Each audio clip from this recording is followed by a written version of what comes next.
എന്താ പറയാ, കുറേ നാളായി ഒരു ലോങ് വീഡിയോ ഒക്കെ ഇട്ടിട്ട്. മടിയാണെന്ന് വേണമെങ്കിൽ പറയാം. കാര്യം ലോങ് വീഡിയോ കുറച്ച് കഷ്ടപ്പാടുള്ള പരിപാടിയാണ്.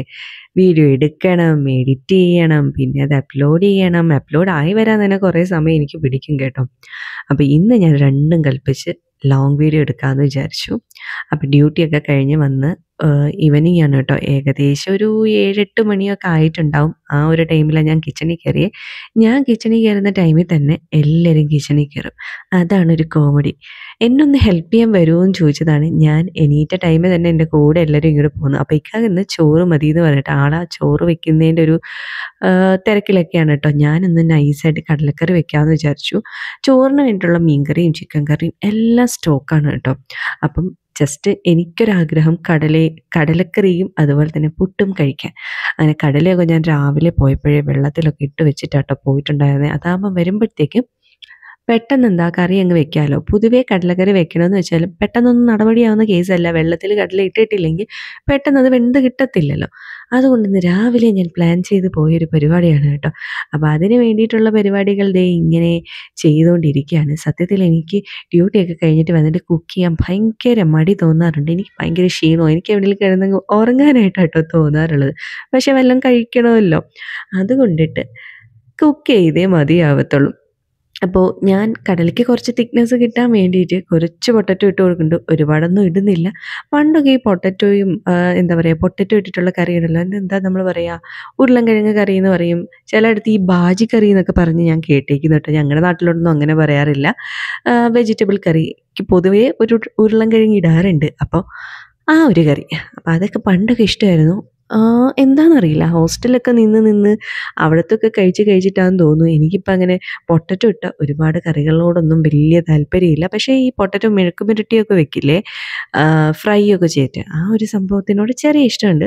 പക്ഷേ ഇതിപ്പോൾ കഴിച്ച് കഴിഞ്ഞാൽ പെട്ടെന്ന് തന്നെ നമുക്ക് ഗ്യാസ് കയറും പോലെയൊക്കെ തോന്നുന്നുണ്ട്. ഞാനിപ്പോൾ അങ്ങനെ ഒരുപാടൊന്നും പൊട്ടറ്റോ ഇട്ടിട്ടുള്ള കറികൾ വെക്കാറില്ല. അതാണ് വാസ്തവം കേട്ടോ.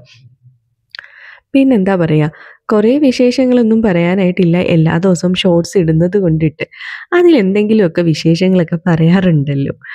അപ്പോൾ സത്യം പറഞ്ഞു കഴിഞ്ഞാൽ ഇതാണ് എൻ്റെ പ്രശ്നം. എനിക്ക് ലോങ് വീഡിയോ എടുത്തു കഴിഞ്ഞാൽ എന്താ സംസാരിക്കേണ്ടതെന്ന് ഒരു പിടുത്തവും ഇല്ല.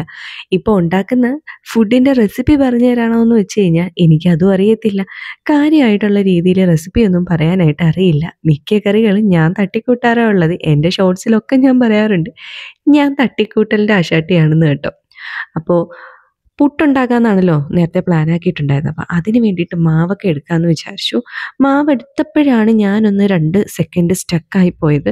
പുട്ടുണ്ടാക്കണോ അതോ നമ്മുടെ ഉപ്പുമാവ് ഉണ്ടാക്കണോ എന്നുള്ള കൺഫ്യൂഷനായിപ്പോയി. പിന്നെ ഫൈനലി ഞാനങ്ങ് തീരുമാനിച്ചു, വേണ്ട, ഉപ്പുമാവിനാണെങ്കിലും വെജിറ്റബിൾസൊക്കെ കട്ട് ചെയ്യണം. എനിക്കതിനുള്ള ഒരു എന്താ പറയുക, അതിനുള്ളൊരു മൂഡ് തോന്നുന്നില്ല. എന്തായാലും പുട്ട് മതി, ഇന്നെന്തായാലും അത് നോക്കാം എന്നും പറഞ്ഞിട്ട് പാത്രമൊക്കെ അടച്ച് വെച്ചിട്ട് ദേ ഇനിയിപ്പോൾ മാവൊക്കെ കുഴച്ച് സെറ്റാക്കി എടുക്കണം. അതൊക്കെയാണ് എൻ്റെ പരിപാടി. പണ്ട് വീട്ടിൽ നിൽക്കുന്ന സമയത്ത് പുട്ടുണ്ടാക്കുന്നതോ കടല ഉണ്ടാക്കുന്നതോ എന്തുണ്ടാക്കുന്നതാണെങ്കിലും നമ്മളിതൊന്നും അറിയാറില്ല. ഫുഡ് മുന്നിൽ വരുമ്പം കഴിക്കുക, എവിടെയെങ്കിലും ഇരിക്കുക, ഫോണിൽ കുത്തുക, ഉറങ്ങുക, ഇങ്ങനെയൊക്കെ ഉള്ള പരിപാടികൾ മാത്രമേ ഉണ്ടായിരുന്നുള്ളൂ. ഇപ്പം നമ്മൾ തന്നെ ഇതെല്ലാം ചെയ്യണമല്ലോ. അങ്ങനെയൊക്കെയാണ് കാര്യങ്ങൾ. പിന്നെ നാളെ മോർണിംഗത്തേക്ക് വേണ്ടിയിട്ടും കറി അങ്ങ് നേരത്തെ സെറ്റാക്കി വെച്ച് കഴിഞ്ഞാൽ അതാണ് എനിക്ക് സൗകര്യം.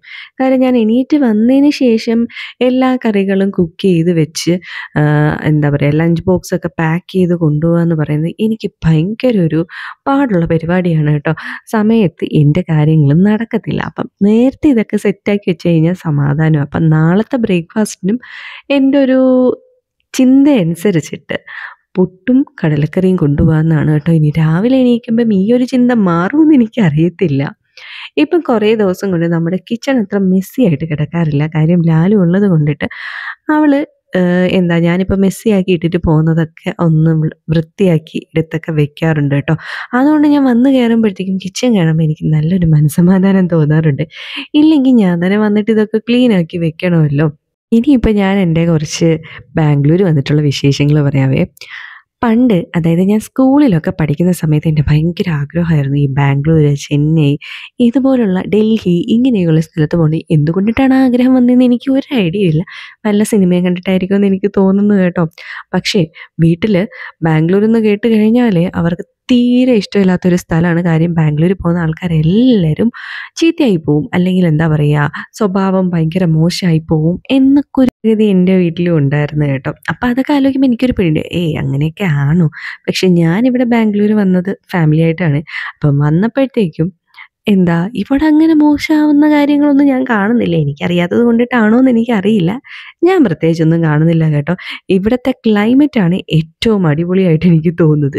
ഇപ്പം മഴയാണെങ്കിൽ 5 മിനിറ്റ് കഴിയുമ്പോഴത്തേക്കും വെയിലാവും. വെയിൽ കുറച്ച് കഴിയുമ്പോഴത്തേക്കും മഴയായിട്ട് മാറും. ഒരു സ്റ്റേബിൾ അല്ലാത്ത ക്ലൈമറ്റ് പോലെ തോന്നിയിട്ടുള്ളത്. പിന്നെ എൻ്റെ കൂടപ്പിറപ്പായിട്ടുള്ള ജലദോഷവും സൈനസൈറ്റിസും പോലുള്ളത് എപ്പോഴും എൻ്റെ കൂടെ ഉണ്ട്. എനിക്കാണെങ്കിൽ ഇവിടെ വന്നതിന് ശേഷം തണുപ്പൊഴിഞ്ഞൊരു നേരമില്ല. സത്യത്തിൽ പണ്ട് എൻ്റെ ശത്രുവാണ് തണുപ്പ്. എനിക്ക് അധികം തണുത്താലും അധികം ചൂടെടുത്താലും സഹിക്കാൻ പറ്റത്തില്ല. ചൂട് ഭയങ്കര എടുത്തു കഴിഞ്ഞാൽ ഞാൻ ഭയങ്കരമായിട്ട് വിയർക്കും. പിന്നെ എന്നെ പിടിച്ചാൽ കിട്ടത്തില്ല. അതുപോലെ തന്നെയാണ് തണുപ്പിൻ്റെ കാര്യം. തണുപ്പ് അധികമായി കഴിഞ്ഞ് കഴിഞ്ഞാൽ എൻ്റെ പല്ല് രണ്ട് കൂട്ടിമുട്ടും, കൈകളെല്ലാം ഫുൾ ഇങ്ങനെ വിറ നിൽക്കും. അതെന്താണെന്ന് എനിക്കറിയില്ല കേട്ടോ. അങ്ങനെയൊക്കെയാണ് എൻ്റെ ഒരു ബാംഗ്ലൂർ ലൈഫ് പൊയ്ക്കൊണ്ടിരിക്കുന്നത്. പിന്നെ രാവിലെ എണീക്കുന്നു, നേരെ ക്ലിനിക്കിലോട്ട് പോകുന്നു. അത് കഴിഞ്ഞ് വൈകുന്നേരം ആകുമ്പം വരുന്നു. അപ്പോൾ ഫുൾ അങ്ങനെ ഒരു തിരക്ക് പിടിച്ച്. ആദ്യം ഞാൻ ഇവിടെ വന്നു കഴിഞ്ഞപ്പോൾ എനിക്ക് ഭയങ്കര സമയമുണ്ടായിരുന്നു. കാര്യം ജോബ് കണ്ടുപിടിക്കാനായിട്ട് കുറേ കഷ്ടപ്പെട്ടിട്ടുണ്ടായിരുന്നു കേട്ടോ. കുറേ സ്ഥലത്ത് നമ്മളിങ്ങനെ കൊടുത്ത് എന്നിട്ടൊന്നും അങ്ങനെ കറക്റ്റായിട്ട് കിട്ടിയിട്ടുണ്ടായിരുന്നില്ല. ഏകദേശം ഒരു 6-7 മാസമൊക്കെ കഴിഞ്ഞപ്പോഴാണെന്ന് തോന്നുന്നു ഒരു സ്റ്റേബിളായിട്ടൊരു ജോബ് സെറ്റായി വന്നത്. എനിക്കപ്പോൾ അതിൻ്റെ ഒരു മാനസിക വിഷമം ഉണ്ടായിരുന്നു. നമ്മൾ അത്രയും കഷ്ടപ്പെട്ട് ബുദ്ധിമുട്ടി പഠിച്ചിട്ട് എന്തുകൊണ്ട് കറക്റ്റായിട്ടൊരു ജോബ് കിട്ടുന്നില്ല? ബാംഗ്ലൂർ ശരിക്കും പറഞ്ഞാൽ നല്ല ജോബ് വേക്കൻസീസ് കാര്യങ്ങളൊക്കെ ഉണ്ട്. പക്ഷേ നമ്മുടെ സാഹചര്യങ്ങളൊക്കെ ആയിട്ട് അനുയോജ്യമായിട്ട് വരണം എന്ന് മാത്രം. അപ്പം ഞാൻ എൻ്റെ സാഹചര്യം ഒന്ന് നോക്കിയത് കൊണ്ടിട്ടാണ് കുറച്ച് ലാഗായിട്ടുണ്ടായിരുന്നത്. അതുപോലെ തന്നെ എനിക്കിവിടെ വന്നപ്പോഴത്തേക്കും ഒരു വീട് കണ്ടുപിടിക്കാനും ഇതേ ബുദ്ധിമുട്ട് ഫീൽ ചെയ്തിട്ടുണ്ടായിരുന്നു. നമ്മൾ വന്നിട്ട് ഒരുപാട് കറങ്ങി തിരിഞ്ഞ് നടന്ന് ഫൈനലിയാണ് കേട്ടോ നമ്മൾ ഇവിടെ നിൽക്കുന്ന ഈ ഒരു വീട് കിട്ടിയിട്ടുണ്ടായിരുന്നത്. അത്രമാത്രം ബുദ്ധിമുട്ടായിരുന്നു. ഒന്നും ഈസി ആയിട്ട് കിട്ടത്തില്ല എന്നുള്ള കാര്യം എനിക്കിവിടെ വന്നപ്പോഴും മനസ്സിലായി. നമ്മൾ വിചാരിക്കും എന്താ പറയുക, നമ്മളങ്ങോട്ട് ചെന്ന ഉടനെ എല്ലാ കാര്യം അങ്ങോട്ട് നടക്കുമെന്ന്. അങ്ങനെയൊന്നുമല്ല. ചെന്നിട്ടും കുറേ കഷ്ടപ്പാട്, അതായത് വന്നിട്ടും നമ്മൾ കുറേ കഷ്ടപ്പാടും ബുദ്ധിമുട്ടുകളിലൂടെയൊക്കെ കടന്നു പോയി കഴിഞ്ഞു കഴിഞ്ഞാൽ നമ്മൾ വിചാരിക്കുന്ന കാര്യങ്ങളൊക്കെ നടക്കുകയുള്ളൂ. അതിപ്പോൾ ലൈഫിലാണെങ്കിലും അങ്ങനെയാണല്ലോ. നമ്മൾ വിചാരിക്കുന്ന ഒരു കാര്യം പെട്ടെന്നൊന്നും നമുക്ക് കിട്ടത്തില്ല. നമ്മൾ എത്ര കഷ്ടപ്പെട്ട് കഴിഞ്ഞു കഴിഞ്ഞാലും കിട്ടാനൊരു സമയമുണ്ട്. അതിന് നമ്മൾ ഇടാനുള്ളൊരു എഫേർട്ടും ഉണ്ട്. അതെല്ലാം സെറ്റായി വരുമ്പോഴായിരിക്കും ഫൈനലി ആ സാധനം നമ്മുടെ കയ്യിലോട്ട് കിട്ടുക. ഇനിയിപ്പം പറഞ്ഞ് വെറുപ്പിക്കണില്ല കേട്ടോ. ഞാൻ വന്ന് ഫുഡൊക്കെ എടുത്ത് കഴിക്കാൻ വന്നിരിക്കുമ്പോഴാണ് ഒരാൾ ദേ അവിടെ ഇരിക്കുന്നത്. എൻ്റെ ഈ പാത്രം കണ്ടിട്ട് ലാലും ഇക്കായും ഒക്കെ ബാക്കിൽ നിന്ന് എന്നെ ഭയങ്കരമായിട്ട് കളിയാക്കുകയാണ്. അതുകൊണ്ടിട്ട് ഞാൻ ഇവരെ പിന്നാലെ നടന്ന് വീഡിയോ എടുത്ത് വെറുപ്പിക്കാമെന്ന് വിചാരിച്ചിട്ടിരിക്കുകയാണ് കേട്ടോ. അപ്പോഴത്തേക്കും അതിൻ്റെ ഒരു എക്സ്പ്രഷനാണ് ഇവളിങ്ങനെ ഇട്ടുകൊണ്ടിരിക്കുന്നത്.